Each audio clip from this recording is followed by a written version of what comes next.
Hey guys, welcome back. So now we are getting into the conclusion of Extreme Carnage with Extreme Carnage Omega. And with the way that this event concludes, I see why they put Extreme in the title. So let's get into it. But first, if you're new to the channel, be sure to subscribe to catch the spills every week. And don't forget to hit that bell up top so we can squat up in the comments for the first hour.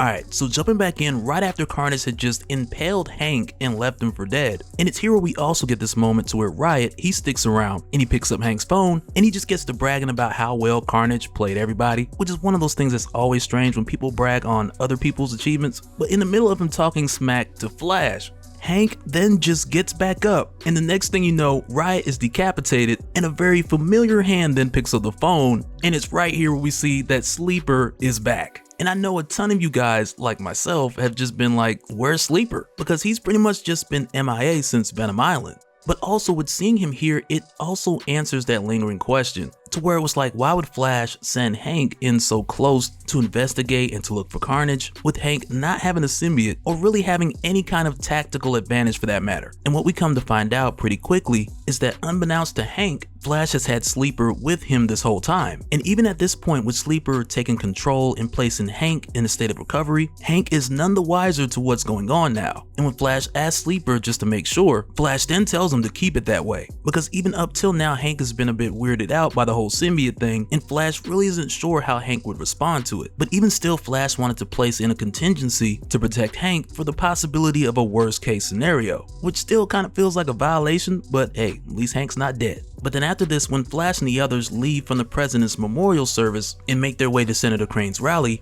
and it's here where we see Senator Crane giving his speech, and it comes to the part where he introduces his son to come out as an example of what a real hero looks like. But through the middle of the speech, he's then impaled by Carnage, who admits that as much as he likes Senator Crane, he also believes that the senator lacks the imagination to even imagine that there's a bigger predator than him out there. And with saying this, he then just tears Senator Crane to pieces on stage, live in living color, in front of everyone at this rally and everyone who's watching at home on television. And for Carnage, this was the goal. Like, he even looks in the camera as the other Life Foundation symbiotes come out, and he looks in the camera and just tells everybody at home, like, you're next. But effectively at this point, like, this is what Carnage was aiming to do, because now with people seeing these symbiotes tear people apart left and right, either on live television before they cut to commercial, which I'm sure they did by now, but whether it be live at home or some of the people who witnessed this firsthand, this is going to do nothing but boost up the support for the Friends of Humanity. And for whoever steps up to the plate after Senator Crane, they're going to have a lot of power and a lot more support after a display like this, because it's pure horror. And even if somebody watching this was just on the fence as far as whether they supported symbiotes or not, or even the cause that was just against aliens altogether, like, I'd imagine a bunch of those guys are now going to side with the Friends of Humanity after seeing this display, even after King in Black. But then it's here where Sleeper arrives, and with doing so, he cuts open the fence so that the people here on the field, they got a better chance of just running and getting out of there. And with Sleeper arriving, he initially goes for Phage, and when Lasher sees this, he then tells Agony, because with seeing this, Lasher, he's a bit in panic mode, because regardless of them effectively doing what they needed to do, they still gotta make an exit. But Agony then tells Lasher that they don't have to worry about that, because they run the Friends of Humanity, and really if they wanted to, they can just switch back into their cover identities and just tell the Friends of Humanity to aim for whoever they said was the threat. But at this point, with Flash, Toxin, and Andy making their way there, right away they let Agony and Lasher know that they gotta make it out of this mess before they even think of getting to the next step. But then it's here where we get a bit of our different matchups, to where on one hand you have Silence versus Agony,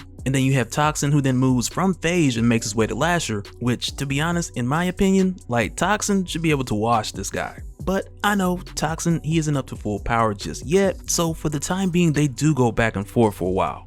But then it's here where we see Flash go up against Carnage. And when this happens, we get a bit more of the details about the planning of Carnage up to this point, because initially Carnage was aiming to make his way to Senator Crane, like he was the next stop after Arthur Crane. But after Carnage had bonded with Arthur Crane, it had then realized that this guy who had seemed to be like the goody two-shoes, that he was actually a lot like Cletus Cassidy. And it's here where we get a glimpse of Arthur Crane's childhood, which on one hand reminds me a lot of James Gordon Jr., with Arthur Crane starting off with killing animals, and then later homeless people, then after that classmates. And when Carnage saw all this after bonding with Arthur, he was like, oh no, this dude is perfect. Like, we're gonna stop this right here. Because for years, for Arthur Crane, he's hidden this dark side to himself. And for the longest time, he's kept up this identity of him being the super nice, super kind, wouldn't hurt a fly type of guy, which for him couldn't be any further than the truth. So for Carnage, with him bonding with Arthur, he just took this whole act to the next level. But then it's here in the middle of Flash and Carnage going back and forth with one another, to where Tony Stark then shows up with his Extrembio armor from King in Black. And as soon as I seen this, the first thing I thought was like, man, Tony Stark just wanted to show up and show out. But with him coming here, he does effectively separate the Carnage symbiote from Arthur Crane. But then as soon as he does, Carnage then goes for the Grendel within the Extrembiote suit, and he just stops Tony in his tracks. And really this whole time, that's been one of the biggest drawbacks of this suit for Tony, because even though he had infused the Extremis with one of the Grendels from King in Black, he had never taken full control, or as Flash would say, he never got the full cooperation of this Grendel the entire time, with Tony only trying to control it. And Carnage makes him pay for that by first breaking his arm, and immediately after, Carnage lets Tony know who really controls the symbiotes around here. But another thing I want you guys to keep in mind here is, like, with Carnage separated from Arthur Crane, he wants Carnage back bad, and we'll talk more about that in a little bit, so just kind of keep that in the back of your mind for now. But in this moment here where Carnage goes for the kill on Tony, he's immediately then stopped by Flash, who right away just unleashes everything on Carnage, and with doing so effectively saving Tony, who Marvel's just been killing left and right like it's whatever. Like, him and Doctor Strange been getting the business lately. But here it's not the case, because Tony's saved by Flash and he's okay. And I mean, he's not okay, but he's alive. But then also it's here where Carnage, he then takes the Extrembiote suit, he grabs Agony, and he just takes off. And with doing so, kind of bragging to Flash and letting him know that he accomplished what he meant to do here. But then as Carnage and Agony leave, you then kind of have Lasher and Phage, who are then just watching them fly off, and they're just kind of like, man, that's messed up. You're just gonna leave us out here.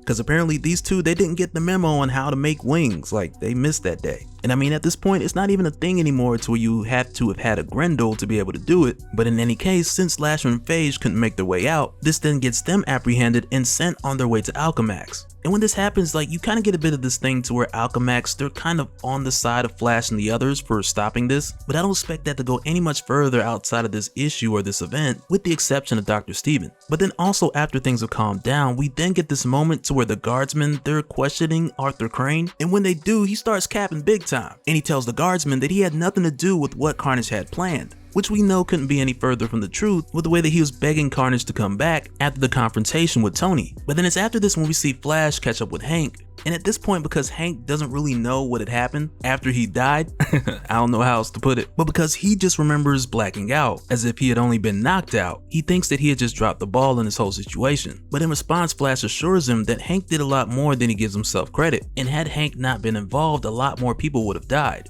But even in this moment with Flash catching up with Hank, he still doesn't tell him about Sleeper, but instead he just tells Hank that he'll be in touch, and he just kind of leaves it there. But then after this, when Flash then goes to meet back up with Andy and Bren, and it's here where Bren kind of lets him have it for secretly sending Sleeper to bond with Hank without him knowing about it.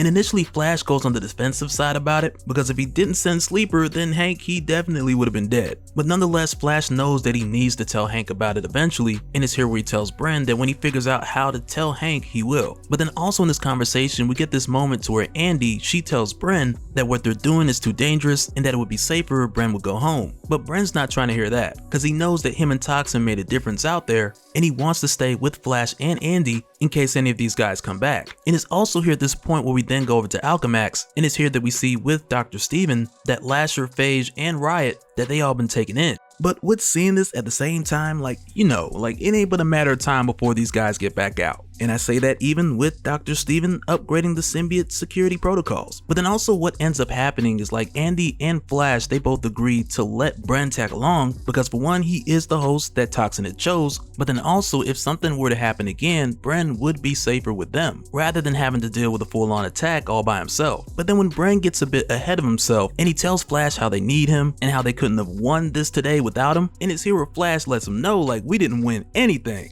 because a lot of people still died. Iron Man got put in the hospital, and Carnage got away with his Extrembio tech. Not to mention, a lot of this got caught and put on the news. Like, kid, we were caught in 4K. And because of that, now the friends of humanity are just looking like humanity's best friend. But also with Carnage killing Senator Peter Crane practically in front of the whole world, this had then made Peter Crane a martyr, and with the governor now appointing Arthur Crane in his father's seat in the Senate, this only spells out wins for Carnage. But then it's after this will we then catch up with both Arthur and Gemma, who in her case she's still bonded to Agni at this point. But it's here where Arthur, he's practically begging her to bring back Carnage, or at least tell her if Carnage is coming back. But at this point she really doesn't know what Carnage has planned for his next move, but she does tell Arthur that Carnage still sees him as useful. And really at this point we just get Arthur who lets her know like he'll do anything that Carnage wants, because he's still in hopes that they'll be reunited someday. But that's pretty much where it ends here. But so now these events are supposed to continue in some capacity within the new Venom series starting in October, which is written by Al Ewing with illustrations from Brian Hitch.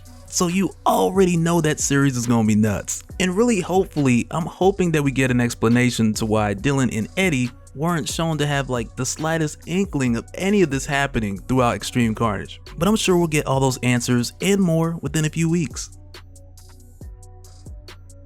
And so now real quick, I want to give a special shout out to all the patrons. Thank you guys for all of your support. And for anyone who's new here who wants more information on how to support the channel, I got a link below so you can go to patreon.com/dopespill. But that'll do it for this one, guys. Let me know your thoughts down in the comments below or over on Discord, and we'll do it again on the next one. Alright, later.